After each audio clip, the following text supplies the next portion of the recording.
சென்னை காசிமேட்டில் வீட்டில் கேஸ் வெடித்து தீப்பற்றி எரிந்தபோது மனைவியை காப்பாற்றிய கணவர் உயிரிழந்த சம்பவம் பெரும் சோகத்தை ஏற்படுத்தியுள்ளது. சென்னை காசிமேடு ஜீவரத்தின நகர் பகுதியில் வசித்து வருபவர் சேகர். அவரது மனைவி மஞ்சுளா டிஃபன் கடை நடத்தி வருகிறார்.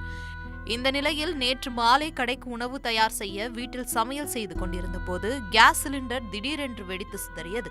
தீப்பற்றி கொண்டிருந்த போது உள்ளே இருந்த மனைவி மஞ்சுளாவை கணவர் சேகர் பத்திரமாக மீட்டு வெளியே அழைத்து வந்திருக்கிறார்.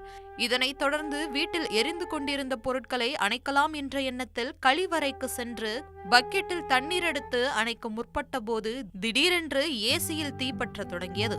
வீடு முழுவதும் புகைமூட்டமாக மாறியது. அதில் சிக்கிக்கொண்ட சேகர் மூச்சு திணறல் ஏற்பட்டு தீயில் சிக்கி பரிதாபமாக உயிரிழந்தார். இவரது மனைவி மஞ்சுளா பலத்த காயங்களுடன் தனியார் மருத்துவமனையில் சிகிச்சை பெற்று வருகிறார். இதுகுறித்து போலீசார் வழக்கு பதிவு செய்து விசாரணை மேற்கொண்டு வருகின்றனர்.